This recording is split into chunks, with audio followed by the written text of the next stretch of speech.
Nalanda educator के सभी viewers को मेरा नमस्कार। पिछली वीडियो में हम लोगों ने टीचिंग और लर्निंग प्रोसेस के विषय में समझा था कि एजुकेशन के अंतर्गत टीचिंग और लर्निंग किस तरह से अर्थ रखते हैं और उनका क्या महत्व है और टीचिंग लर्निंग को कैसे प्रभावित करती है। फिर दूसरे वीडियो में हमने टीचिंग के अर्थ को विषय में बताया कि टीचिंग क्या है, टीचिंग के विभिन्न दर्शनों और विभिन्न मनोविज्ञानों में क्या अर्थ हैं, किस तरह से शिक्षण को समझा जा सकता है, अधिगम सिद्धांतों के अनुसार शिक्षण को किस तरह से परिभाषित किया गया है। आज के इस वीडियो में, आज की इस क्लास में हम लोग लर्निंग संप्रत्यय के विषय में समझेंगे कि लर्निंग क्या है। शिक्षण अधिगम प्रक्रिया हो, चाहे एजुकेशन हो, दोनों में ही शिक्षण हो, सभी में आज अधिगम का ही बोलबाला है। शिक्षण साधन है, अधिगम उसका लक्ष्य है। हम लोगों ने शिक्षण और अधिगम के बहुत सारे अंतर भी पिछली क्लास में किए थे। जिन लोगों ने उस वीडियो को ना देखा हो वो हमारे डिस्क्रिप्शन में जाकर उस वीडियो को देख सकता है और शिक्षण और लर्निंग के संबंध और शिक्षण के अर्थ के संबंध में 2 वीडियो हैं, उसको आप लोग वहां जाकर देख सकते हैं। तो आज की क्लास में हम लोग meaning of learning, definitions of learning, process of learning, nature and characteristics of learning और levels of learning, law of learning, factor influences learning और methods of learning, types of learning, इन टॉपिक्स पर बात करेंगे कि किस प्रकार से अधिगम को हम मनोविज्ञान में समझते हैं। देखिए यहाँ पर एक फिगर आप देख रहे हैं जिसमें दिखाया गया है और जिसके लिए कहा भी गया है कि learning is A central point of teaching learning process and education system. अधिगम शिक्षण अधिगम प्रक्रिया का मुख्य केंद्र बिंदु है, जिसमें आप ये सर्किल देख रहे हैं। इन्वायरमेंट, उसके अंदर टीचिंग, टीचिंग में करिकुलम, करिकुलम में लर्निंग, लर्निंग सेंटर में है। और ये अधिगम जो है महत्वपूर्ण है। एक भावी शिक्षक होने के नाते आपको अधिगम की अवधारणा से परिचित होना अति आवश्यक है। अधिगम की अवधारणा को हम 2 दृष्टिकोण से समझेंगे। एक तो अधिगम का अर्थ और परिभाषा क्या है, दूसरा अधिगम की प्रक्रिया कैसी है। तो जैसा कि शाब्दिक अर्थ की अगर हम बात करें, अधिगम की शाब्दिक अर्थ की, तो हम कह सकते हैं कि गम धातु में अधि उपसर्ग लगाकर अधिगम बनता है, जिसके कई अर्थ भारतीय शास्त्रों में उपलब्ध है। अधिकारिता, आधिकारिक प्राप्ति, ग्रहण करना, पांडित्य, स्वाध्याय, ज्ञान स्वीकार करना, व्यावसायिक संप्राप्ति, ये सब अर्थ अधिगम के लगाए जाते हैं। न्याय दर्शन में यदि हम देखें तो हम कह सकते हैं कि भारतीय मनोवैज्ञानिकों ने अधिगम को एक मानसिक प्रक्रिया के साथ साथ एक व्यवहारिक प्रतिफल दोनों ही रूप में स्वीकार किया है। अधिगम व सीखना एक अति व्यापक पद है। अधिगम एक अति व्यापक पद है, लेकिन अगर हम शिक्षण और अधिगम की तुलना करें तो हम अधिगम को शिक्षण की तुलना में कम व्यापक पाते हैं। क्यों? क्योंकि शिक्षण में अधिगम का लक्ष्य निहित होता है, ठीक है, और अधिगम की क्रिया व्यक्ति स्वयं निष्पादित करता है। इस प्रकार अधिगम शब्द जो है वो शिक्षण की तुलना में संकीर्ण है। शिक्षण की क्रिया में देने की अवस्था तथा दूसरों को कुछ देने का भाव छिपा रहता है। अधिगम में ग्रहण करने या प्राप्त करने की क्रिया निहित रहती है। अधिगम उत्पन्न करने में शिक्षण एक साधन तंत्र की भूमिका अदा करता है। इस क्रिया को सफल या असफल, प्रभावी या प्रभावी कहा जाता है। अधिगम एक लक्ष्य है जिसे दृष्टिगत रखकर शिक्षण के प्रत्येक स्तर पर शैक्षिक परिस्थितियों को आयोजित किया जाता है। किसको दृष्टिगत रखकर? अधिगम को दृष्टिगत रखकर क्या किया जाता है? पूरी शैक्षिक परिस्थितियों को बनाया जाता है। यही बात इस चित्र में आपको दिखाई गई है, जिसमें लर्निंग सेंटर पे है और उसी को ध्यान में रख के करिकुलम डेवलप किया गया है। उसी को ध्यान में रखकर टीचिंग की व्यवस्था की गई है। वैसी ही टीचिंग होगी जिस तरह की लर्निंग करानी होगी, ठीक है, और उसी तरह का एनवायरनमेंट क्रिएट किया जाएगा। तो सभी शिक्षण में अधिगम निहित होता है। सभी शिक्षण में अधिगम निहित होता है। अधिगम को उपयोगी होने के लिए उसे आवश्यक रूप से शिक्षण से व्युत्पन्न होना चाहिए। ये आवश्यक नहीं है। शिक्षण जो है उसमें अधिगम निहित होगा, लेकिन अधिगम में शिक्षण से ही उत्पन्न हो ये जरूरी नहीं है। ये क्वेश्चन नेट की परीक्षा में भी पूछा गया है। शिक्षण एक अंतरक्रियात्मक, लक्ष्योन्मुख व गतिशील क्रियाओं का समवाय माना जाता है तथा ये प्रकृति में त्रिपदी है, जिसकी बात हम लोग पिछले वीडियो में कर चुके हैं। हम इस वीडियो में जिन चीज़ों पर बात करेंगे थोड़ा सा पीछे का भी कंटेंट को लेकर आगे बढ़ते हैं। अधिगम एक विषय के अंतर्गत सक्रिय कार्य है जिसमें व्यक्ति एक्टिव होकर चीज़ें सीखता है। शिक्षण अधिगम से विभिन्न संप्रत्यय हैं किंतु संबंधित संप्रत्यय है। शिक्षण अधिगम से भिन्न संप्रत्यय है लेकिन एक संबंधित संप्रत्यय है। अधिगम शिक्षण से भिन्न संप्रत्यय है किंतु संबंधित प्रत्यय है। दोनों बातें, दोनों चीज़ों के संबंध में हम कह सकते हैं। शिक्षण का अर्थ सिखाना या व्यवहार में परिवर्तन करना है, अधिगम का अर्थ सीखना या व्यवहार में परिवर्तन होना है, उसमें करना है और इसमें होना है। शिक्षण में दूसरे व्यक्ति को प्रभावित करने का प्रमुख उद्देश्य निहित होता है और अधिगम में व्यक्ति स्वयं प्रभावित होता है। तो इस तरह से हमने शिक्षण अधिगम के विभिन्न अंतरों को देखा था पिछले वीडियो में। आज हम सिर्फ अब हम लर्निंग की ही बात करेंगे। बस ये बातें इसलिए क्योंकि लर्निंग जो है ये शिक्षण अधिगम की प्रक्रिया हो और चाहे एजुकेशन प्रक्रिया हो, चाहे करिकुलम डेवलपमेंट की बात हो, चाहे शिक्षण के स्वरूप का निर्धारण की बात हो, सभी में अधिगम केंद्र बिंदु होता है। अब बात आती है कि अधिगम है क्या, व्हाट इज लर्निंग। तो इसको हम इस तरह से परिभाषित कर सकते हैं, कह सकते हैं learning is the modification of behaviour through experience, training and practice. अधिगम व्यवहार में अनुभव, अभ्यास और प्रशिक्षण से आने वाले सभी परिवर्तन या परिमार्जन के लिए इस शब्द का प्रयोग किया जाता है। अधिगम शब्द का प्रयोग व्यक्ति के व्यवहार में अनुभव, अभ्यास एवं प्रशिक्षण के फलस्वरूप आने वाले सभी परिवर्तन या परिमार्जन के लिए किया जाता है। और ये व्यवहार परिवर्तन जो अधिगम के फलस्वरूप आते हैं ये व्यक्ति का विकास करते हैं, व्यक्ति को विकास की ओर अग्रसरित करते हैं और बालक को वातावरण में समायोजन करने में सहायता करते हैं। देखिए, अधिगम एक बहुत महत्वपूर्ण क्रिया है और मनुष्य एक अधिगमशील प्राणी है। अधिगम प्रक्रिया उसके जन्म से ही नहीं बल्कि कहते हैं कि गर्भ से ही प्रारंभ हो जाती है। हम लोगों ने महाभारत में अभिमन्यु की कहानी सुनी है कि अभिमन्यु ने गर्भ अवस्था में ही चक्रव्यूह में घुसने का तरीका, चक्रव्यूह में कैसे प्रवेश करते हैं उसका तरीका और लड़ना सीखा था। ये जो उदाहरण मिलता है हमको वो ऐसा बताता है कि सीखना जन्म से पहले और जन्म के साथ ही प्रारंभ हो जाता है और जब व्यक्ति जन्म लेता है और जब तक उसकी मृत्यु होती है उसके बीच की जो है उसको हम जीवन कहते हैं। और इस जीवन में व्यक्ति जो हर क्षण करता रहता है वो है उसकी समायोजन, और समायोजन के लिए उसे अधिगम करना पड़ता है और अधिगम के फलस्वरूप ही वो समायोजन कर पाता है। इसीलिए अधिगम को परिभाषित करते हुए विद्वानों ने एडजस्टमेंट की प्रक्रिया भी माना है। लर्निंग इज एडजस्टमेंट, सीखना समायोजन है। तो हम यहाँ पर सीखने को जब परिभाषित करते हैं तो ये तीन तरीके से बेसिकली व्यवहार में परिमार्जन होता है। एक अनुभव के फलस्वरूप, एक प्रशिक्षण के फलस्वरूप और एक अभ्यास के फलस्वरूप। व्यक्ति हर चीज़ का अनुभव नहीं ले सकता तो व्यक्ति को प्रशिक्षण लेना पड़ता है। व्यक्ति हर चीज़ का प्रशिक्षण से ही सीधे चीज़ें नहीं आती तो व्यक्ति को अभ्यास करना पड़ता है। तो इस तरह से व्यक्ति के जीवन में अभ्यास, अनुभव और प्रशिक्षण के फलस्वरूप व्यवहार में जो परिवर्तन होता है। लेकिन ये परिवर्तन की प्रकृति कैसी हो, ये परिवर्तन स्थायी प्रकृति का होना चाहिए और अपेक्षाकृत स्थायी प्रकृति का व्यवहार ही अधिगम कहलाता है। अब बात आती है कि व्यवहार क्या है। तो any manifestation of life is activity, कोई भी जीवन की अभिव्यक्ति क्रिया है और behaviour is a collective name of the these activities. तो बिहेवियर जो है वो इस एक्टिविटीज़ का कलेक्टिव नाम है। व्यक्ति बहुत सारी क्रियाएं करता है और उन क्रियाओं को मिलाकर व्यक्ति के व्यवहार को समझा जाता है। अगर हम व्यक्ति के व्यवहार को समझें तो हम तीन तरीके से उसको समझ सकते हैं, एक कॉग्निटिव डोमेन में, एक अफेक्टिव डोमेन में और एक हम कोनेटिव डोमेन में। तो अधिगम का उद्देश्य अधिगम करता है कि व्यवहार में अपेक्षित परिवर्तन लाना होता है और व्यवहार में ये परिवर्तन उसके व्यक्तित्व के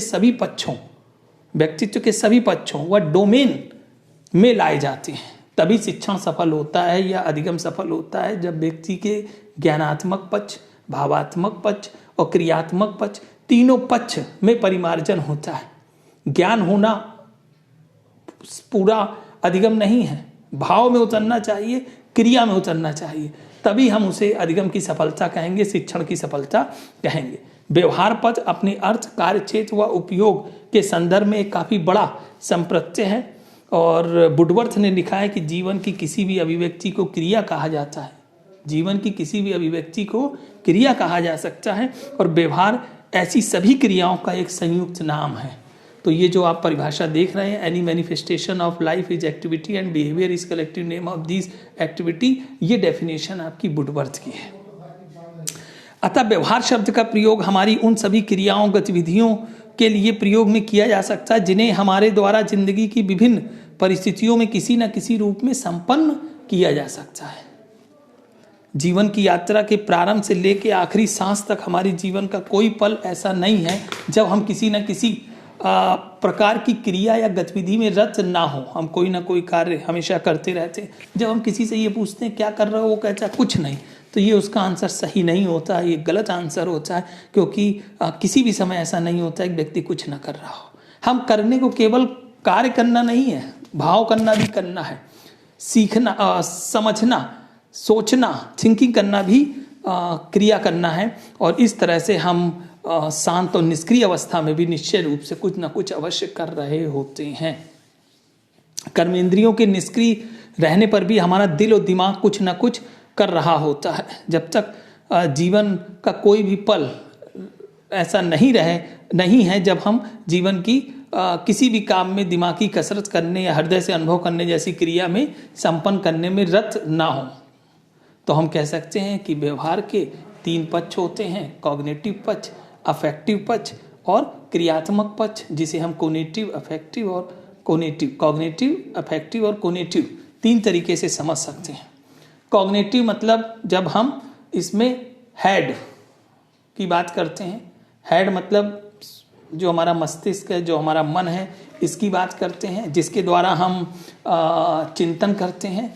उसके बाद हमारा हर्ट आता है, और हर्ट मतलब हृदय, ये जो हम उसके माध्यम से जो हम फीलिंग करते हैं, ठीक है। तो मस्तिष्क हमें सोचने, समझने व बौद्धिक क्रियाओं को संपन्न करने में सहायता करती है।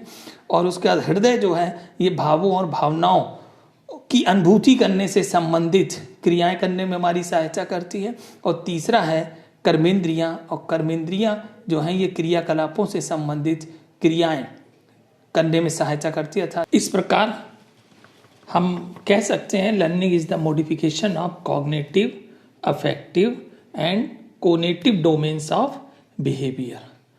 तो अधिगम को हम इन तीनों व्यवहार के संदर्भ में देखते हैं, इन तीनों व्यवहार के संदर्भ में देखते हैं, परिवर्तन के संदर्भ में देखते हैं। अब यहाँ पर आप ये कॉग्निटिव, अफेक्टिव और कोग्निटिव डोमेन्स के कंपोनेंट्स देख रहे होंगे कि जब हम संज्ञानात्मक क्षेत्र की बात करते हैं तो अधिगमकर्ता के संज्ञानात्मक व्यवहार में परिवर्तन से अर्थ होता है। और इस व्यवहार में ज्ञानेंद्रियों तथा मस्तिष्क की प्रमुख भूमिका रहती है। और इस प्रकार के व्यवहार परिवर्तन बालक के मानसिक, बौद्धिक और विकास के लिए आवश्यक माने जाते हैं। तो इसमें क्या क्या चीज़ें आती हैं? इसमें सेंसेशन है, संवेदना है, जो ज्ञान की प्रथम सीढ़ी है, अटेंशन है, अवधान है, परसेप्शन है, जो ज्ञान की द्वितीय श्रेणी सीढ़ी है, कॉन्सेप्ट फॉर्मेशन है, थिंकिंग है, रीजनिंग है, इमेजिनेशन है, मेमोरी है, इन्फ्रेंसेस अनुमान है, एनालिसिस विश्लेषण है, जनरलाइजेशन सामान्यीकरण है, इंटरप्रिटेशन अर्थापन है, कंक्लूजन निष्कर्ष निकालना, प्रॉब्लम सॉल्यूशन। ये जब हम इस तरह के कार्य कर रहे होते हैं तो हम संज्ञानात्मक व्यवहार कर रहे होते हैं। और जब संज्ञानात्मक व्यवहार के इन कंपोनेंट में, इन एलिमेंट्स में परिवर्तन लाया जाता है तो ये कॉग्निटिव डोमेन ऑफ लर्निंग कहलाता है। और इसके अंतर्गत मानसिक और बौद्धिक क्रियाओं का विकास होता है। तो ये सारी चीज़ें, इसके बाद आता है अफेक्टिव डोमेन ऑफ लर्निंग। और अफेक्टिव डोमेन ऑफ लर्निंग जो है इसके अंतर्गत एंग्री, गुस्सा होना, हैप्पी, प्रसन्न होना, फियर जो डर होता है, जो लव प्रेम, गिल्ट दोषी, सैड जो दुखी होना। तो ये अनुच्छेद से संबंधित अधिगम का उद्देश्य अधिगमकर्ता के भावात्मक व्यवहार में परिवर्तन लाना होता है और भावात्मक व्यवहार का संबंध हृदय में उठने वाले भावों और भावनाओं की अनुभूति से होता है। इस प्रकार के व्यवहार कर सही विकास और परिमार्जन ही बालक के मनुष्य की तरह भावनात्मक अनुभूति करने के योग्य बनाता है और इस तरह के भावों एवं रसों की अनुभूति से अभिप्रेरित व संचालित होने की शक्ति एवं सामर्थ्य विकसित करना एक अच्छे अधिगम का प्रमुख उद्देश्य होता है। तो अफेक्टिव डोमेन ऑफ लर्निंग में क्या क्या चीज़ें आएंगी आपके सामने है। इसके बाद कोग्निटिव डोमेन ऑफ लर्निंग की बात करते हैं, जो हमारे कर्मेंद्रियों और हाथ पैरों और मांसपेशियों से संबंधित है। ऐसा व्यवहार जैसे चलना, जैसे दौड़ना, जैसे सुनना, जैसे बोलना, जैसे सिंग गाना, जैसे डांस करना, जैसे कैच पकड़ना, क्लिम चढ़ना, फोल्ड मोड़ना, ये सब जो क्रियाएं हैं जिसमें कर्मेंद्रियों की आवश्यकता पड़ती है, ये सभी जो व्यवहार है ये हमारा क्रियात्मक व्यवहार है और इस क्रियात्मक व्यवहार में व्यक्ति का शारीरिक संचालन से संबंध होता है। तो जब हम व्यक्ति के व्यवहार परिमार्जन की बात करते हैं तो हम संज्ञानात्मक, भावात्मक और क्रियात्मक इन तीनों तरह के इन व्यवहारों जो आप डोमेन के अनुक्षेत्र देख रहे हैं उसमें होने वाले परिमार्जन या परिवर्तन के रूप में ही अधिगम को हम परिभाषित करते हैं।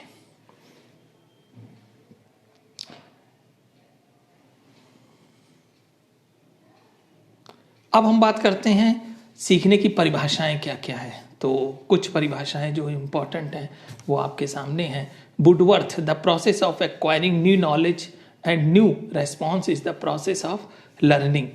इससे क्या तात्पर्य है कि the process of acquiring new knowledge, नई ज्ञान और नए अनुक्रियाओं को ग्रहण करने की प्रक्रिया ही सीखने की प्रक्रिया है।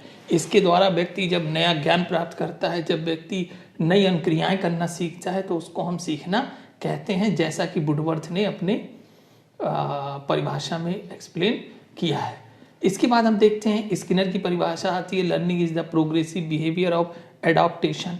सीखना उत्तरोत्तर व्यवहार सामंजस्य की प्रक्रिया। जैसे जैसे व्यक्ति सीखता जाता है उसका व्यवहार जो होता है वो सामंजस्यशील होता जाता है। Learning is a progressive behaviour of adoption. फिर आता है learning is shown by a change in behaviour as result of experience. अधिगम जो है ये व्यवहार में परिवर्तन के रूप में अनुभवों से प्रदर्शित होता है। ये क्रॉनबेक इस तरह से इसको परिभाषित करते हैं। Learning is the acquisition of habits, knowledge and attitude. अधिगम ज्ञान, अभिवृत्ति तथा आदतों को ग्रहण करने की प्रक्रिया है, ऐसा क्रो एंड क्रो ने कहा है। इसके बाद आता है मॉर्गन एंड गिलफोर्ड।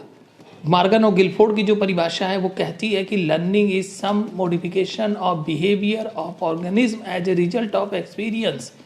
अनुभवों के परिणाम फलस्वरूप प्राणी के व्यवहार में परिमार्जन ही सीखना है। विच इज रिटेन, जो ग्रहण किया जाता है, जो for at least certain period of time, जो एक निश्चित समय तक जो अर्जित होता है, जो धारण किया जाता है, वो सीखना है।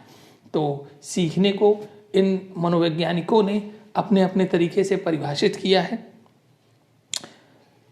कॉल्विन कहते हैं अनुभवों द्वारा पूर्व निर्धारित व्यवहार में परिवर्तन को अधिगम कहते हैं। अनुभवों द्वारा पूर्व निर्धारित व्यवहार में परिवर्तन को अधिगम कहते हैं। पावलोव कहते हैं अनुकूलित अनुक्रिया के परिणाम स्वरूप आदत का निर्माण ही अधिगम है। तो मनोवैज्ञानिकों ने अपने अपनी तरीके से इसको परिभाषित किया है। लेकिन सभी परिभाषाओं का अगर हम सार निकालें, सभी परिभाषाओं का अगर हम सार निकालें तो हम 3 निष्कर्ष पे पहुंचते हैं कि सीखने के लिए कह सकते हैं अधिगम व्यवहार में परिवर्तन है और ये परिमार्जन स्थायी प्रकृति का होता है और ये परिमार्जन अभ्यास, अनुभव और प्रशिक्षण के फलस्वरूप होता है और इस तरह से हम अधिगम को परिभाषित कर सकते हैं। तो यहाँ कंक्लूजन के रूप में आप देख रहे हैं कि लर्निंग को मॉडिफिकेशन ऑफ बिहेवियर माना गया है और ये कंपैरेटिवली स्टेबल नेचर का होता है। कंपैरेटिव स्टेबल नेचर का मतलब अपेक्षाकृत स्थायी प्रकृति का होता है। अगर नशा, अगर बीमारी और इत्यादि के द्वारा किसी तरह के व्यवहार में परिवर्तन होता है तो उसे हम अधिगम के अंतर्गत नहीं रखेंगे। अधिगम के अंतर्गत वही व्यवहार आएगा जो अपेक्षाकृत स्थायी होगा, क्योंकि जब व्यक्ति नशा में होता है, ठीक है, तो व्यक्ति का व्यवहार बदल जाता है। कहावत भी होती है कि चूहा नशा में शेर बन जाता है, ठीक है, और नशा उतरते ही वो फिर से चूहा बन जाता है। तो ये जो है, ये व्यवहार कैसा बदला, चूहे का व्यवहार शेर कैसे बड़ा, शेर की तरह कैसे दहाड़ने लगा नशा होने पर। इसी तरह बीमारी होने पर, और आप एक अपने अनुभव से देखते होंगे कि जब हम लोग घर में सुबह होते हैं तो हम लोगों का जो व्यवहार होता है वो सरल और सौम्य होता है, लेकिन जब काम पे निकलते हैं और काम के बाद जब शाम को आते तो शाम तक व्यवहार हमारा चिड़चिड़ा और विघटित हो जाता है। लेकिन जैसे ही हम घर के अच्छे वातावरण में, और फिर हमारा व्यवहार सुबह की तरह हो जाता है। तो इस तरह का व्यवहार जो बदलता है, जो किसी कारण से अफेक्टेड होता है, उसे हम अधिगम के अंतर्गत नहीं रखेंगे। अधिगम के अंतर्गत वही व्यवहार आएगा जो अनुभव से हो, जो प्रशिक्षण से हो, जो अभ्यास से हो, अपेक्षाकृत स्थायी व्यवहार हो, ठीक है। इसी तरह से अल्कोहल से लेने से कोई व्यवहार पर बदले तो वो भी अधिगम के अंतर्गत नहीं आएगा। ड्रग्स लेने से कोई व्यवहार बदले वो भी अधिगम के अंतर्गत नहीं आएगा, ठीक है। हम केवल उसी व्यवहार को अधिगम के अंतर्गत रखेंगे जो अभ्यास, अनुभव और प्रशिक्षण के फलस्वरूप आएगा। एक चीज यहाँ पर और हम देखते हैं कि क्या हेरिडिटी भी के फलस्वरूप भी अधिगम होता है। तो learning is those behaviour changes, अधिगम वह व्यवहार changes which is not related with heredity, ये वंशानुक्रम से संबंधित नहीं है। एक प्रयोग हुआ जिसमें दो बच्चे थे और दोनों को जन्म के बाद एक बच्चे को 5 साल की उम्र में सीढ़ी चढ़ना सिखाया गया और दूसरे को वो चढ़ने का प्रशिक्षण नहीं दिया गया, लेकिन 1 साल बाद देखा गया कि दोनों सीढ़ी चढ़ने की क्षमता रखते हैं। तो ये दोनों की जो क्षमता आई सीढ़ी चढ़ने की, वो परिपक्वता से थी, सीखने से नहीं थी। जब मांसपेशियां और शरीर इस मजबूत हो गए और वो चढ़ पाए। तो यहाँ पर हमारा कोई ऐसा अधिगम जो परिपक्वता से आता है वो अधिगम के अंतर्गत नहीं आता है। आगे चलते हैं। अब यहाँ पर आप प्रोसेस ऑफ लर्निंग देख रहे हैं। प्रोसेस ऑफ लर्निंग में आप यहाँ पर एक फ्लो चार्ट देख रहे हैं जिसमें हम देख रहे हैं कि need is the first point of learning. Need is the first point of learning, जहाँ से हमारा अधिगम शुरू होता है। एक प्रश्न आता है कि शुरुआत कहाँ से होती है। आवश्यकता ही हमारे सीखने का प्रारंभिक बिंदु है, क्योंकि व्यक्ति उन आवश्यकता की पूर्ति के लिए प्रयास करता है। तो जब आवश्यकता होती है व्यक्ति सीखना प्रारंभ करता है, लेकिन व्यक्ति के पास बहुत सारी आवश्यकताएं होती हैं, हर आवश्यकता सीखने में नहीं बदलती है। तो फिर व्यक्ति उन जो आवश्यकता को पूरी करना चाहता है उस आवश्यकता के लिए तत्पर होता है। रेडीनेस मतलब तैयार होना, तत्पर होना। ये तत्परता उसकी शारीरिक और मानसिक रूप से है, और शारीरिक और मानसिक रूप से तत्पर व्यक्ति ही अपने अधिगम के अंत पर पहुंच पाएगा, अपने अधिगम को पूरा कर पाएगा। जब व्यक्ति के पास आवश्यकता है, जब व्यक्ति तत्पर है, तब व्यक्ति लर्निंग सिचुएशन में जाएगा, सीखने की परिस्थिति में जाएगा, और लर्निंग परिस्थिति के साथ वो क्रिया करेगा, एक्टिविटी करेगा, और उस एक्टिविटी के फलस्वरूप उसमें एक्सपीरियंसेस आएंगे, अनुभव आएंगे, और ये अनुभव जो होंगे उसके व्यवहार में परिमार्जन लाएंगे, और ये व्यवहार में परिमार्जन अधिगम कहलाएगा। तो नीड ये पहला बिंदु, रेडीनेस स्टार्टिंग बिंदु जहाँ से सीखना प्रारंभ होगा, लर्निंग सिचुएशन के साथ एक्टिविटी करना ये हमारा सेकंड इम्पॉर्टेंट पॉइंट, और फिर उसके फलस्वरूप अनुभव का आना, और अनुभव से व्यवहार में परिमार्जन होना, और फिर इसी को लर्निंग में बदल जाना, ये एंडिंग पॉइंट। तो in short we can say process of learning completes in 3 steps. 1 is stages of readiness, तत्पर तैयार होने के लिए, अधिगम के लिए तैयार होने की अवस्था, स्टेज ऑफ लर्निंग यानी कि अधिगम की अवस्था, और तीसरा है stage of feedback after learning, जब हमने लर्निंग कर ली तो फीडबैक की अवस्था, उस लर्निंग जो की है उससे पुनर्बलन की अवस्था कि हमारी वो लर्निंग किस तरह की हुई है। तो ये 3 स्टेप्स में हमारी लर्निंग होती है और ये फ्लो चार्ट लर्निंग को फॉलो करता है। ये इम्पॉर्टेंट है क्योंकि चाहे सीखना कैसा भी हो, चाहे सीखना किसी भी अवस्था में हो, चाहे सीखना कभी भी हो, ये इसी फ्लो चार्ट को फॉलो करता है और इसी साइकिल को फॉलो करता है और इसी आधार पर सीखना होता है। ये सीखने की प्रक्रिया है। सीखना एक प्रक्रिया भी है, सीखना एक परिणाम भी है। हम जब सीख रहे होते हैं तो हम उसे प्रक्रिया कहते हैं और जब हम सीख चुके होते हैं तो हमारे व्यवहार में जो परिमार्जन होता है वो एक परिणाम के रूप में होता है जो हमारे अधिगम को पूर्ण करता है। फिर हम देखते हैं कि जो लर्निंग की कैरेक्टरिस्टिक्स हैं, कौन कौन सी विशेषताएं अधिगम को हम परिभाषित कर सकते हैं। लर्निंग इज यूनिवर्सल, सीखना सार्वभौमिक है। मतलब हम कहीं पर भी रहते हो, कोई भी हमारा कॉन्टिनेंट हो, हम हर जगह प्राणी सीख रहा है। सीखना केवल मनुष्यों में नहीं है, सीखना पशुओं में भी है, सीखना पक्षियों में भी है, सीखना सर्वत्र है। तो सीखना इतना व्यापक है जिसको हम कह सकते हैं लर्निंग इज यूनिवर्सल, सीखना सार्वभौमिक है। फिर आता है लर्निंग इज चेंज, सीखने से परिवर्तन होता है। सीखना व्यवहार में परिमार्जन के रूप में दिखाई पड़ता है और जब तक परिमार्जन ना हो, परिवर्तन ना हो, तब तक सीखना नहीं होगा। तो हम सीखने को कैसे पहचानते हैं? इसी परिमार्जन के रूप में। आप ये देखिए कि जब कोई एक बच्चा साइकिल नहीं चला पाता है और वो उसका विद्यालय में प्रवेश होता है और साइकिल से उसको विद्यालय जाना पड़ता है, तो वो साइकिल लेकर आता है। उसकी आवश्यकता है कि घर से विद्यालय दूर है, उस आवश्यकता को पूरा करने के लिए वो तत्पर होता है। वो साइकिल लेकर आता है, खरीद के लाता है। फिर वो साइकिल लेकर खेल के मैदान में जाता है, ग्राउंड में जाता है और वहाँ साइकिल चलाने का प्रयास करता है। उस साइकिल को चलाने में वो क्रिया करता है, परिस्थिति होती है।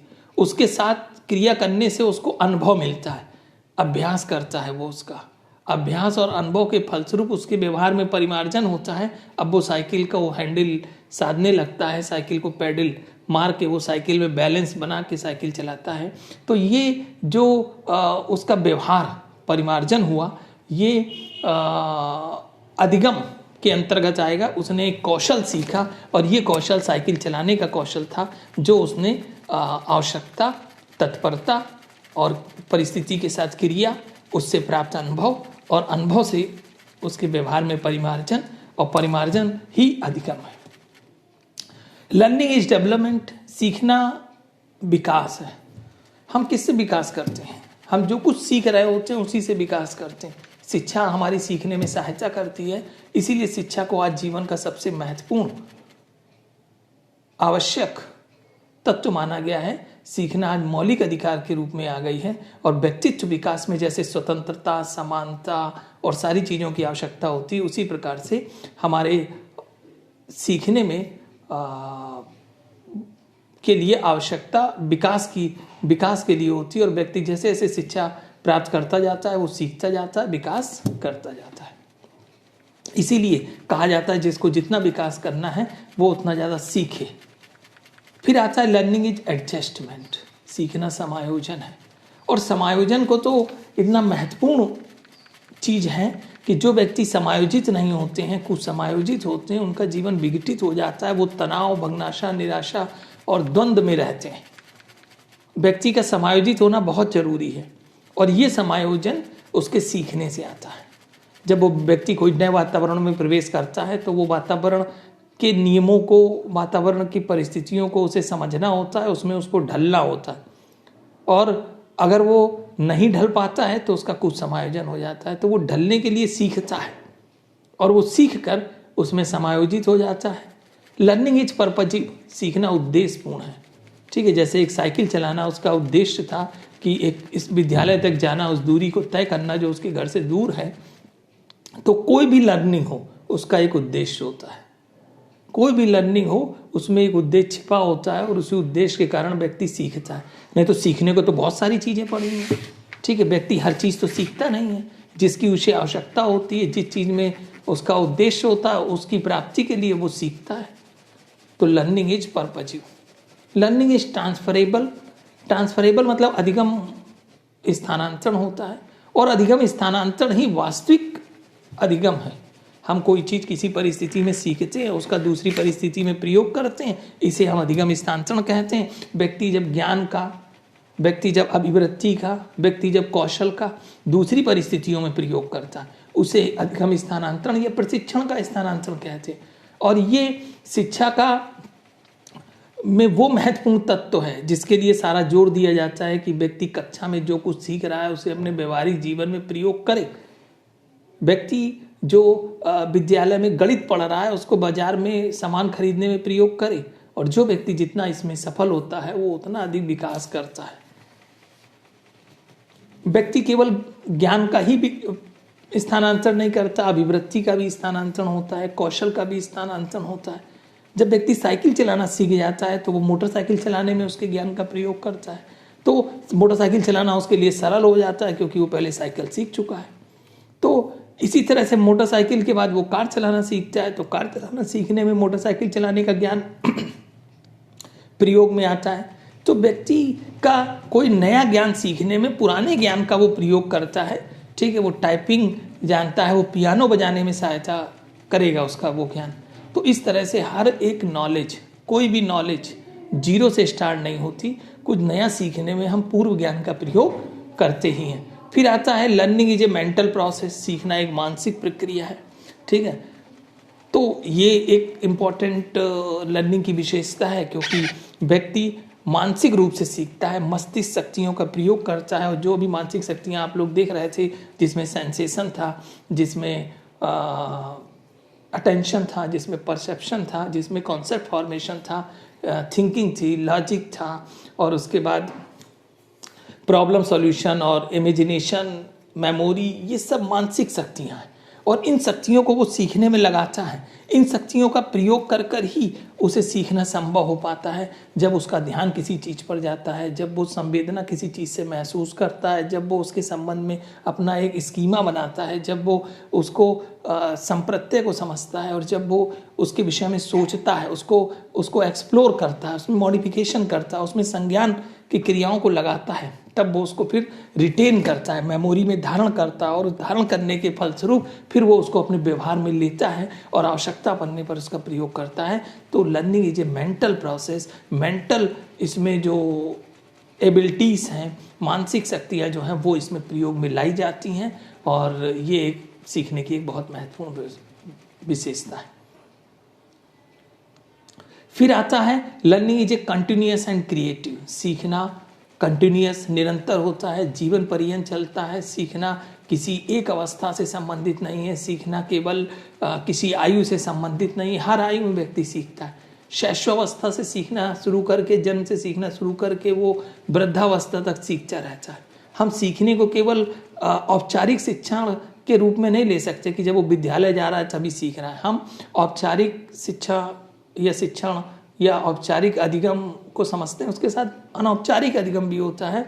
जो व्यक्ति कहीं भी किसी से कुछ भी सीख जाता है, वो भी सीखने का प्रकार होता है, और व्यक्ति इस तरह सीख कर भी अपना विकास करता है। सीखना कितनी तरीके से होता है इसको अभी हम लोग आगे की क्लासों में देखेंगे। अभी आप लोगों ने एक कोहलर के अनुसार सीखने को देखा था, जिसमें संज्ञानात्मक मनोविज्ञान ने बताया था कि व्यक्ति अपनी मानसिक शक्तियों का प्रयोग करके सीखता है, और उस मानसिक शक्तियों की सहायता से वो चीज़ों को समझता है, अपने मन में स्टोर करता है, जैसे फाइलें बनती हैं, और उस फाइलों में वो नॉलेज अडॉप्ट होता है। कोई नई चीज़ आती है तो वो एसिमिलेशन करता है, फिर वो एकोमोडेशन करता है, और फिर स्कीमा बनाता है, और इस तरह से वो सीखता है।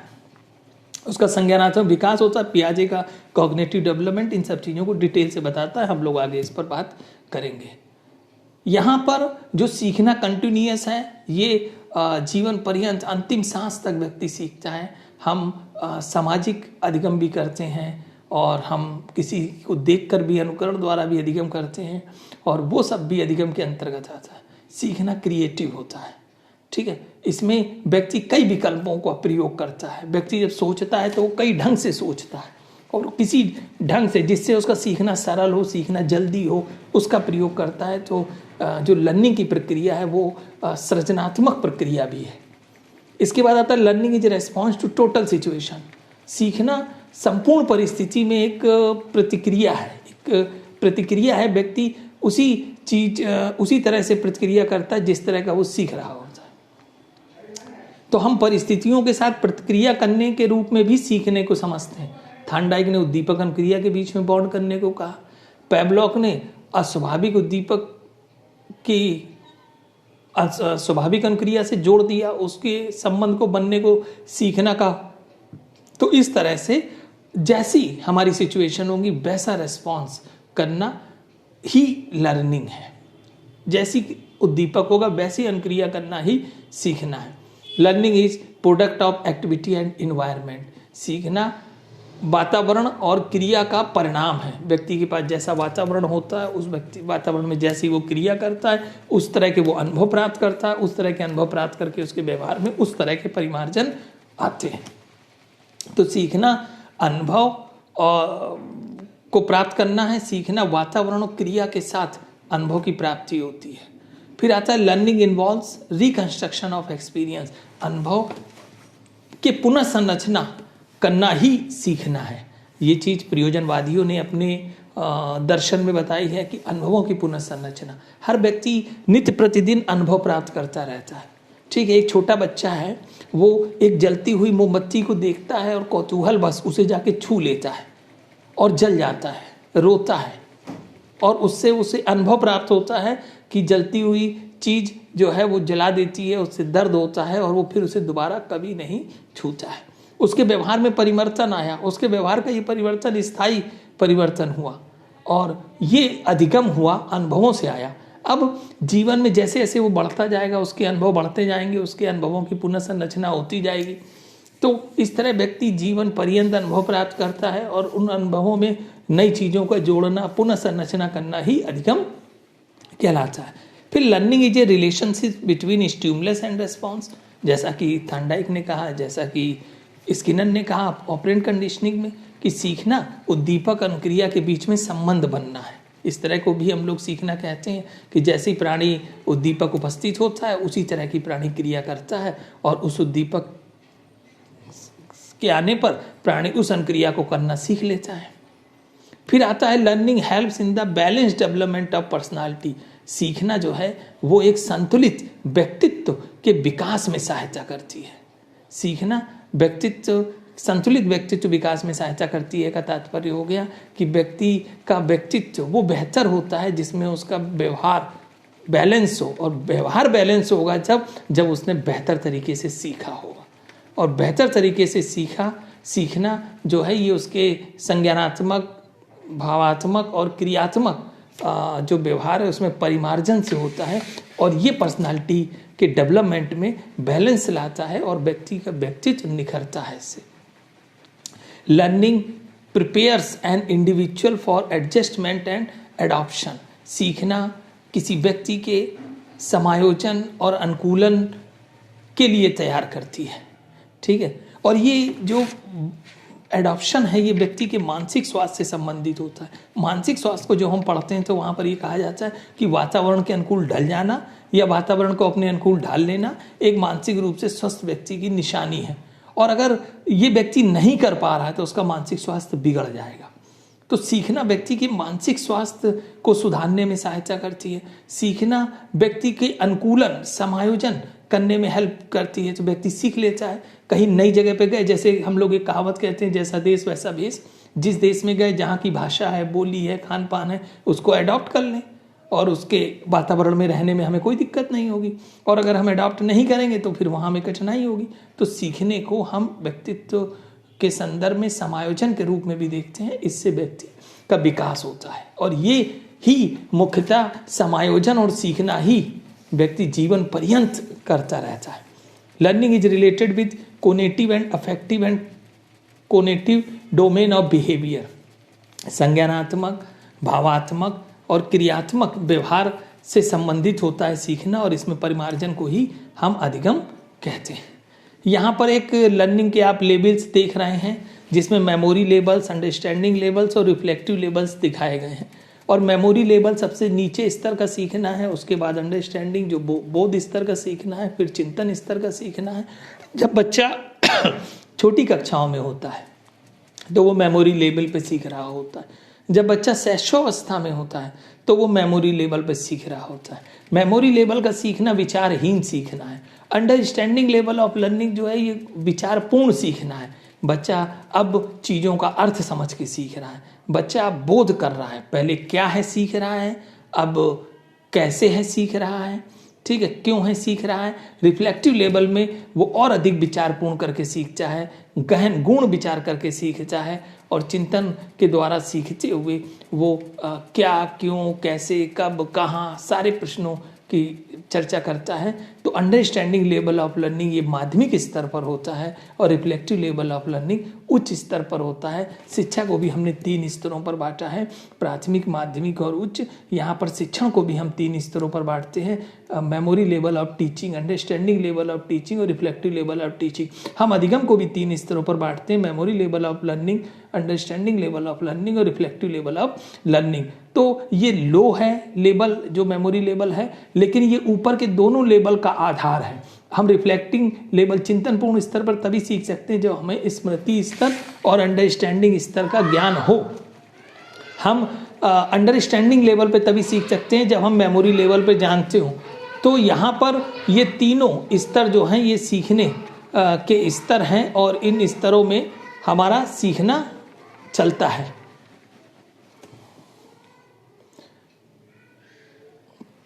फिर आते हैं हम लॉ ऑफ लर्निंग, सीखने के नियमों पर, और इसको थॉर्नडाइक ने दिया। E.L. थॉर्नडाइक की अपनी पुस्तक एनिमल इंटेलिजेंस में इन्होंने सीखने के जो उद्दीपक अनुक्रिया सिद्धांत का प्रतिपादन किया था, उस उद्दीपक अनुक्रिया सिद्धांत के आधार पर सीखने के नियमों को 2 कैटेगरी में बांटा, primary law of learning, secondary law of learning.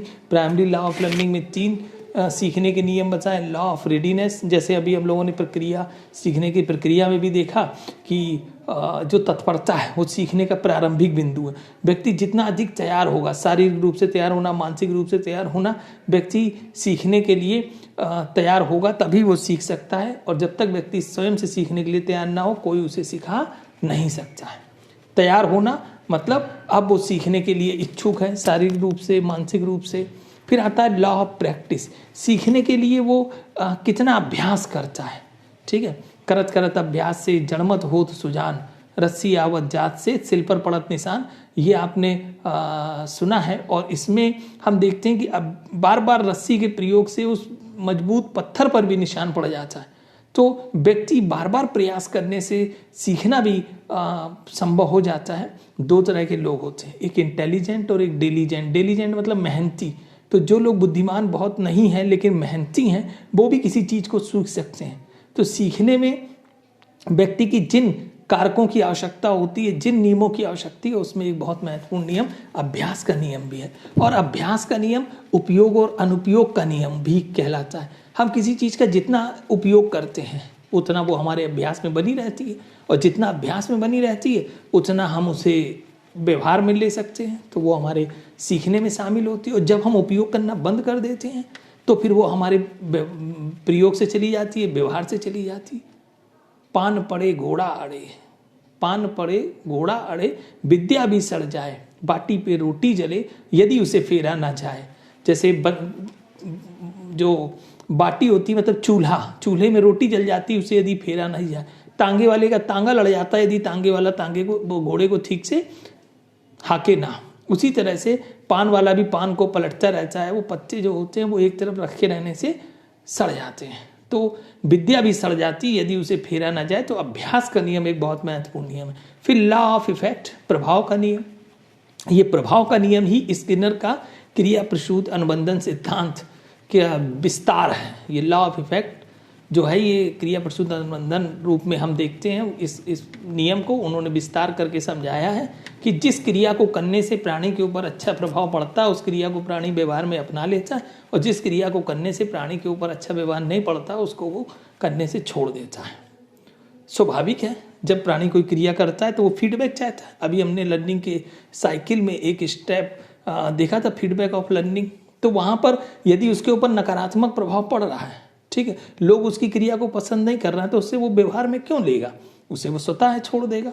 तो यहाँ पर लॉ ऑफ इफेक्ट भी हमारे सीखने को प्रभावित करता है कि जो सीखा जा रहा है उसका रीइंफोर्स कैसे मिल रहा है। पॉजिटिव रीइंफोर्समेंट है तो व्यक्ति के व्यवहार में वो आ जाएगा, अगर पॉजिटिव नहीं है तो फिर वो व्यवहार से चला जाएगा। अब हम आते हैं सेकेंडरी लॉ पे। सेकेंडरी लॉ जो है इसमें पहला law of multiple response, law of effective response, selective response, law of mental set, law of response bye analogy, law of associative thinking. जो पहला है लॉ ऑफ मल्टीपल रेस्पॉन्स, यानी कि थार्नडाइक ने अपने प्रयोग द्वारा ये बताया कि बिल्ली ने सही अनुक्रिया करने से पहले बहुत सारी अनुक्रियाएं की और बहुत सारी अनुक्रियाएं ही उसे सही अनुक्रिया की ओर ले गई और बहुत सारी अनुक्रियाओं में बहुत सारी गलत अनुक्रियाएं भी थी। तो फिर ये बहुत सारी अनुक्रियाओं को करना सही अनुक्रिया के लिए सीखने का एक नियम बन गया कि प्राणी को करने के लिए सक्रिय करो, प्राणी सही अनुक्रिया करेगा, लेकिन तब करेगा जब वो बहुत सारी अनुक्रियाएं करेगा, तभी तो वो जानेगा कौन सी क्रिया सही है। जिस क्रिया का उसके ऊपर अच्छा प्रभाव पड़ेगा, लॉ ऑफ इफेक्ट काम करेगा, उस क्रिया को प्राणी अपना लेगा। फिर इस बहु अनुक्रिया को करते करते प्राणी सेलेक्टिव अनुक्रिया को करने लगेगा।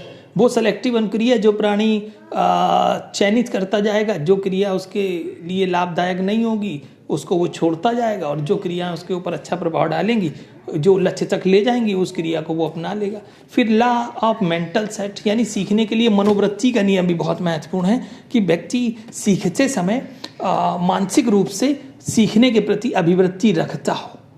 ठीक है, हम उसको ही सीख सकते हैं जिसके प्रति हम सीखने के लिए मानसिक रूप से तैयार है। मेंटल सेट हमारा उसके सीखने, उसके प्रति धनात्मक अभिवृत्ति रखता है।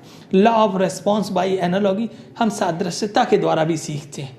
हम किसी एक चीज़ को सीख सकें, उससे मिलती जुलती चीज़ को हम सादृश्यता, समानता के आधार पर भी सीख जाते हैं। जैसे हम कहते हैं कि मक्खी हैजा तो मच्छर मलेरिया, यानी कि मक्खी हैजा फैलाती है, मच्छर मलेरिया फैलाता है। तो यहाँ पर हमने समानता के आधार पर उससे उसका निष्कर्ष निकाल दिया। ऐसे सभी प्रकार का अधिगम जहाँ पर हम समानता के आधार पर सीखते हैं, एक परिस्थिति में रखे जाने पर उस परिस्थिति में जिस तरह से हम समस्या का समाधान करके सीखते हैं, उसी प्रकार से जब दूसरी परिस्थिति में जाते हैं तो पहले वाली ही परिस्थिति में की गई अनुक्रिया को हम दूसरी परिस्थिति में भी दोहराते हैं और पुनः सफल होते हैं।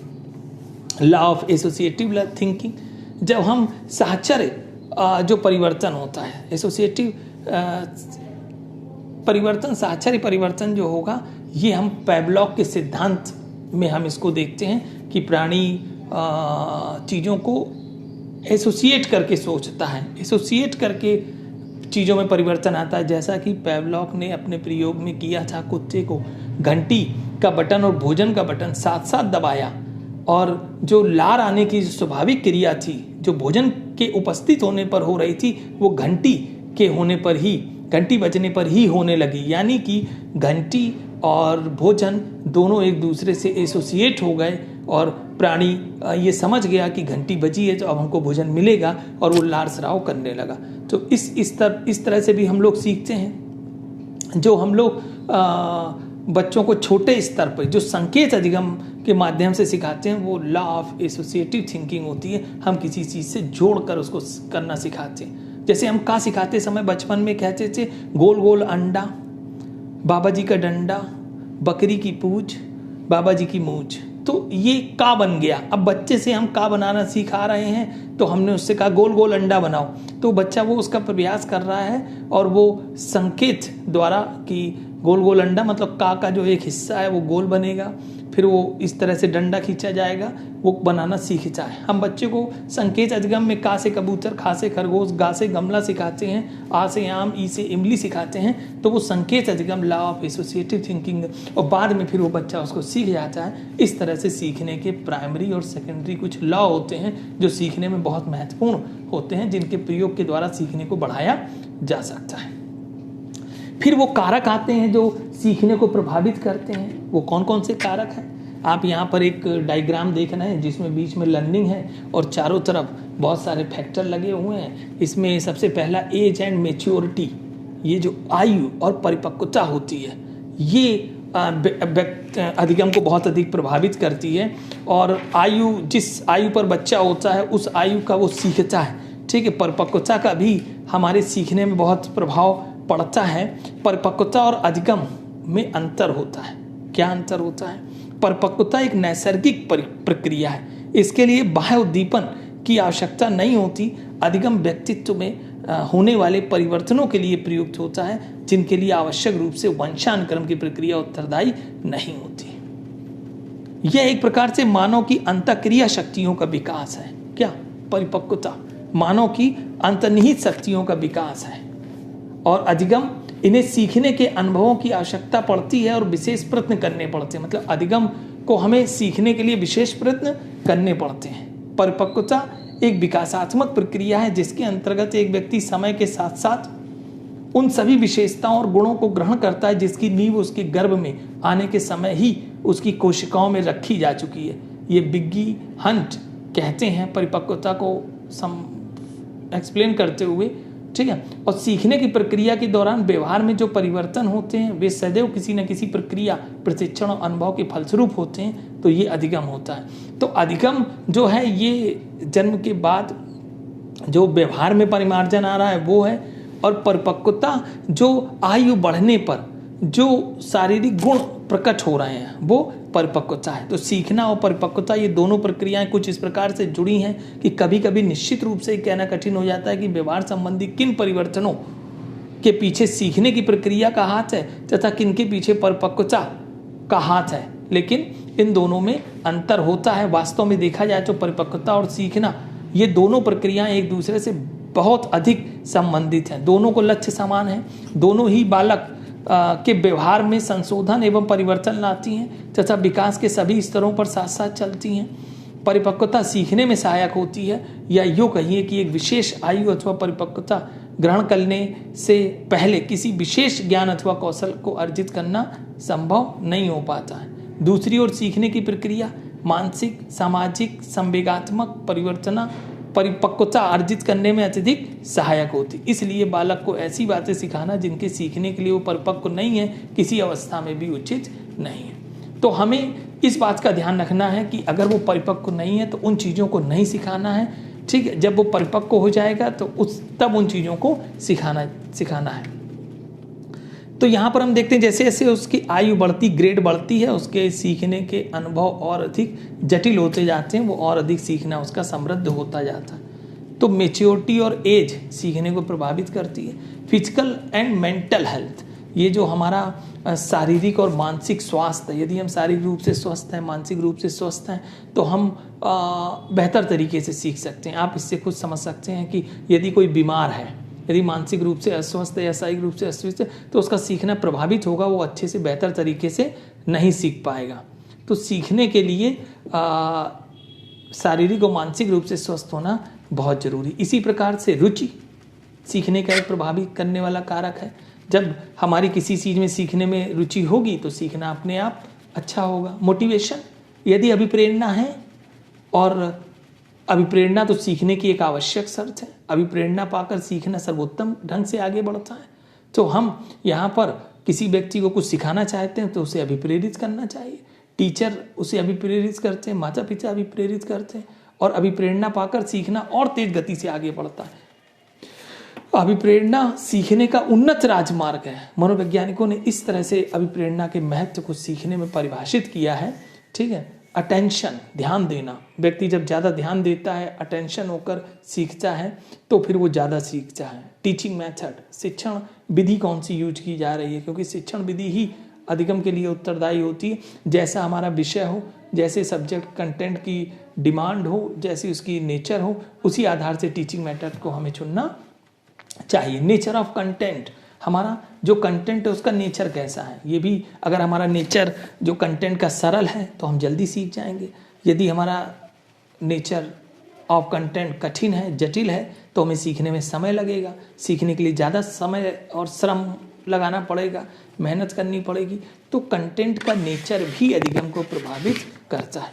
आप देखिए, समय सारणी बनाने में भी हम देखते हैं कि कठिन विषयों को पहले रखा जाता है और सरल विषयों को बाद में रखा जाता है। फिजिकल एंड सोशल एनवायरनमेंट, जो हमारा भौतिक और सामाजिक वातावरण होता है, जिस वातावरण में हम सीख रहे होते हैं, जो वातावरण हमारे साथ आसपास जो लोग उपस्थित होते हैं, वो भी हमारे अधिगम को प्रभावित करते हैं।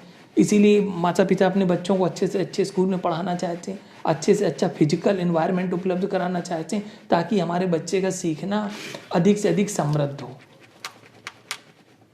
फिर आता है आपका टाइम एंड पीरियड, समय और अवधि। अवधि और समय भी बहुत महत्वपूर्ण है। हम सुबह जल्दी उठ के याद करने का काम करते हैं, क्योंकि जब हम सुबह सोने के बाद उठते हैं तो हमारा दिमाग फ्रेश होता है और हम कोई चीज़ याद करते हैं तो जल्दी लर्न होती है। फिर हम दिन भर कई तरह के काम करते हैं, फिर शाम को हम लिखने और पढ़ने का काम करते हैं। तो यहाँ पर हम छोटी कक्षाओं में समय जो होते हैं क्लासों के, वो छोटे होते हैं।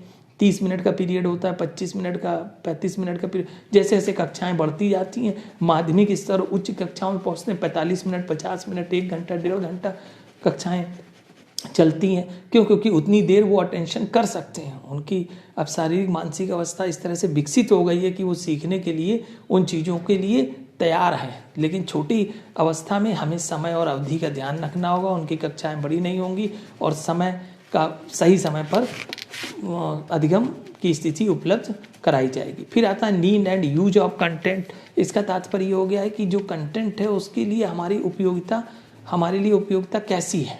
यदि बहुत आवश्यक चीज़ है तो हम बहुत मेहनत करते हैं सीखने के लिए। यदि हमारे लिए वो चीज़ ज़्यादा आवश्यक नहीं है, वो इसलिए हम उसका सीखने में उतनी मेहनत नहीं करते। ठीक है, जैसे पुरुष लोग खाना नहीं बनाते हैं, कुछ बना लेते हैं बढ़िया, क्योंकि उनकी आवश्यकता हो जाती है, वो अकेले रहते हैं तो फिर उनको खाना बनाना सीखना पड़ता है और वो जल्दी सीख जाते हैं, क्योंकि उन्हें उस खाने की आवश्यकता अपने द्वारा बना के ही पूरी करनी है। तो ये अंतर होता है कि हमारे लिए जिस चीज़ को हम सीख रहे हैं वो कितना उसके लिए हमारे लिए नीड है उसकी, और उसका हमारे लिए क्या यूज़ है। उसके बाद है इंटेलिजेंस। ये एक बहुत इम्पॉर्टेंट फैक्टर है जो सीखने को प्रभावित करता है। कुछ बच्चे जल्दी सीखते हैं, कुछ बच्चे धीमे सीखते हैं, कुछ बच्चों का सीखना में समय कम लगता है और ज़्यादा सीखते हैं। तो ये सब किसके कारण होता है? बुद्धि के कारण। और बुद्धि एक अदृश्य शक्ति है जो व्यक्ति के व्यवहार को संचालित करती है। बुद्धि पर हम अलग से वीडियो में चीज़ें बताएंगे कि बुद्धि क्या है, लेकिन यहाँ पर इतना कि बुद्धि एक ऐसी मानसिक शक्ति है जो कलेक्टिव मेंटल एबिलिटी के रूप में परिभाषित की जा सकती है। और ये कलेक्टिव मेंटल एबिलिटी ही वो क्षमता है जिसकी सहायता से व्यक्ति जल्दी सीखता है, ज़्यादा सीखता है, प्रभावी सीखता है, स्थायी सीखता है। तो बुद्धि एक अधिगम को प्रभावित करने वाला कारक है। जैसे जैसे बुद्धि की मात्रा घटती जाती है, उसके सीखने की जो मात्रा है वो भी घटती जाती है। बुद्धि की मात्रा बढ़ती जाती है, सीखने की जो विषय वस्तु है वो बढ़ती जाती है। तो इस तरह से ये वो कारक हैं जो अधिगम को प्रभावित करते हैं। अब मेथड्स ऑफ लर्निंग में आते हैं कि कौन कौन से मेथड्स हैं, हम किन किन तरीके से सीखते हैं। और मेरे ख्याल से अब आप लोगों ने जितनी बातें अभी तक सुनी हैं उसके आधार पर इनको समझना बहुत आसान होगा, क्योंकि लर्निंग बाय कंडीशनिंग अनुबंधन के द्वारा सीखा जाता है। ठीक है, जो थॉर्नडाइक का सीखना है, जो पेवलॉव का सीखना है, जो स्किनर का सीखना है, वो सब हमारा अधिगम के द्वारा सीखना के अंतर्गत आता है, लर्निंग बाय कंडीशनिंग के अंतर्गत आता है। Learning by trial and error, हम प्रयत्न और भूल द्वारा सीखते हैं, यानी कि हम स्किनर के सीखने का बात करते हैं। हम लर्निंग बाय कंडीशनिंग में हम व्यक्ति के अनुबंधन के, जैसे थॉर्नडाइक का सीखना है, स्किनर का सीखना है, ये अनुबंधन हमारे सीखने को प्रभावित करता है। उसके बाद आता है learning by trial and error मतलब जब हम प्रयत्न और भूल द्वारा सीखते हैं। ये भी हमारा थॉर्नडाइक के आधार पर सीखना होता है कि हम गलती करते हैं और गलतियों को दूर करते जाते हैं और सही क्रिया करने को अपनाते हैं। लर्निंग बाय ऑब्जर्वेशन, जब हम किसी चीज़ का निरीक्षण करते हैं तो उसको हम देखते हैं, समझते हैं, परसेप्शन करते हैं, तो ये गेस्टाल्ट लर्निंग से संबंधित है। कंडीशनिंग हमारे पेवलॉव से संबंधित है, ट्रायल एंड एरर हमारा थॉर्नडाइक से संबंधित है और ऑब्जर्वेशन हमारा गेस्टाल्ट थ्योरी से संबंधित है। Kohler learning by insight Kohler के सिद्धांत से संबंधित है। सूझ के द्वारा सीखते हैं, अचानक हमारे मन मस्तिष्क में ऐसी सूझ डेवलप होती है जिससे हम लर्निंग बाय डूइंग, हम करके सीखते हैं। करके सीखना सबसे अच्छा सीखना माना जाता है, क्योंकि इसमें हमारी ज़्यादा से ज़्यादा ज्ञानेंद्रियाँ, कर्मेंद्रियाँ लगती हैं। तो यहाँ पर हम जब सीखते हैं तो हम देख कर, सुन कर, करके तीनों चीज़ों का प्रयोग। लर्निंग बाय एक्सपेरिमेंट, बहुत सारे विषय ऐसे होते हैं जिनको हमें सीखने में प्रयोग करना पड़ता है और प्रयोग द्वारा सीखते हैं। लर्निंग बाय डिस्कवरी, जब हम खोज के द्वारा सीखते हैं और खोजते हैं। लर्निंग बाय डिस्कवरी ये हमारे मनोवैज्ञानिकों ने दिया है, जिसमें हमारा आशुबेल है, ब्रूनर है, इनने खोज प्रक्रिया को सीखने का एक प्रकार बताया है। लर्निंग बाय ग्रुप्ड मेथड, बहुत सारी सामूहिक मेथड्स हैं, इनका भी प्रयोग करके हम सीखते हैं। जैसे सेमिनार मेथड है, सेमिनार मेथड जिसमें सम्मेलन होता है, जिसमें सारे लोग किसी विषय प्रकरण पे उपस्थित होते हैं और अपनी अपनी बात रखते हैं, सबकी बात सुनी जाती है और फिर उस बात के आधार पर उस विषय के प्रकरण के संबंध में निष्कर्ष निकाले जाते हैं। कॉन्फ्रेंस सिंपोजियम मेथड, ये भी एक तरह का विचार संगोष्ठी है। वर्कशॉप मेथड कार्यशाला मेथड है, इसमें हम किसी प्रकरण पर कार्य करते हैं, यानी कौशलों को जब सीखना हो तो हम वर्कशॉप मेथड का यूज करते हैं। डिस्कशन मेथड, जब हम डिस्कस करते हैं, जब हम किसी चीज़ का पक्ष और विपक्ष में जाकर उसके संबंध में क्या अच्छा है, क्या बुरा है, क्या सही है, क्या गलत है, पर निर्णय लेते हैं, तो हम डिस्कशन। और ये सभी मेथड को सामूहिक मेथड इसलिए कह रहे हैं क्योंकि इसमें number of learner, number of लोग शामिल होते हैं जो मिलकर एक साथ सामूहिक रूप से, स्वतंत्र रूप से, हस्तक्षेप रहित ढंग से सीखना करते हैं। आजकल लर्निंग के कुछ नए प्रकार आ गए। ई लर्निंग, ठीक है।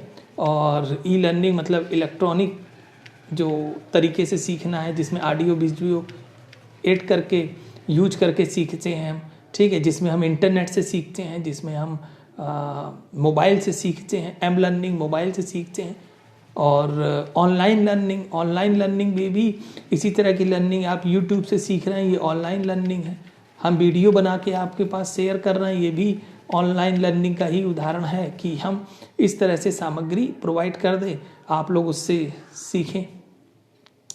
तो ई लर्निंग, ऑनलाइन लर्निंग, ये सब लर्निंग के नए स्वरूप हैं। फिर साइन लर्निंग, ये भी लर्निंग का एक टाइप है। संकेत अधिगम, वर्बल लर्निंग, शाब्दिक अधिगम, जब हम शब्दों के माध्यम से सीखते हैं, ठीक है। कविता करना और पाठ याद करना, किताब पढ़ना, ये शाब्दिक लर्निंग। मोटर लर्निंग, हम कार्यों को करते हैं, मांसपेशियों का प्रयोग करते हैं, तो इसमें जैसे डांस सीखना मोटर लर्निंग का उदाहरण, कार चलाना सीखना मोटर लर्निंग का उदाहरण।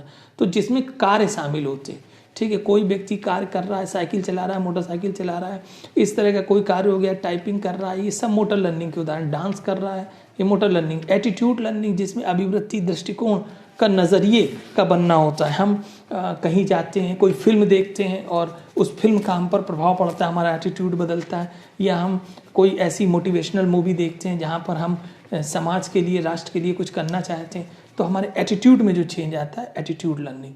डिस्क्रिमिनेशनल लर्निंग, जहाँ हम अंतर करना सीखते हैं, जहाँ हम आपस में चीज़ों को अंतर करके समझते हैं कि उन चीज़ों में जो अंतर है, इसे विभेदीकरण अधिगम भी कहते हैं। और R.M. गैने ने अपनी अधिगम सोपानकी में इसको ऊपर रखा है और इसके आधार पर हम जैसे क्रिकेट की बॉल और फुटबॉल में क्या अंतर है, वॉलीबॉल में क्या अंतर है, त्रिभुज, चतुर्भुज, आयत में क्या अंतर है, इस तरह का जब सीखना होता है, डिस्क्रिमिनेशनल लर्निंग के अंतर्गत आता है। फिर आता है कॉन्सेप्ट लर्निंग, जिसमें हम संप्रत्यय बनाते हैं, मिलती जुलती चीज़ों का एक संप्रत्यय बना देते हैं। जैसे शेर, भालू, सियार, ये सब जंगल में रहते हैं और तो ये सब जंगली जानवर हैं। अब हमने यहाँ पर एक कॉन्सेप्ट बना लिया, ठीक है। कॉन्सेप्ट लर्निंग, जब हम किसी चीज़ के अर्थ को जो जनरलाइज करके समझते सीखते हैं, कॉन्सेप्ट लर्निंग। प्रॉब्लम सॉल्विंग, ये एक और उच्च स्तर का सीखना है जिसमें नीचे के सभी प्रकार के सीखने शामिल रहते हैं और इन सीखने की सहायता से हम अपनी समस्या का समाधान करते हैं। जब प्राणी के पास कोई समस्या आती है तो वो उस समस्या के समाधान के लिए जो प्रयास करता है वही प्रॉब्लम सॉल्विंग के अंतर्गत आता है। आई थिंक आज आपको इस वीडियो में अधिगम क्या है, उसके विभिन्न पहलुओं के संबंध में और अधिगम के प्रकार, अधिगम के नियम, अधिगम की विशेषताएं, अधिगम की परिभाषाएं, अधिगम के सामान्य अर्थ, शिक्षण से किस प्रकार से अधिगम अलग है, ये आपको समझ में आ गया होगा। आगे भी आपसे हम इसी तरह से विषयों पर जो इम्पोर्टेंट हैं बात करते रहेंगे। आप लोगों को ये जो पीपीटी है इसका अगर पीडीएफ चाहिए तो आप लोग हमारे टेलीग्राम चैनल से जुड़ जाइए, वहाँ पर मैं ये पीडीएफ शेयर कर दूँगा, आप लोग वहाँ से प्राप्त कर सकते हैं। Thank you.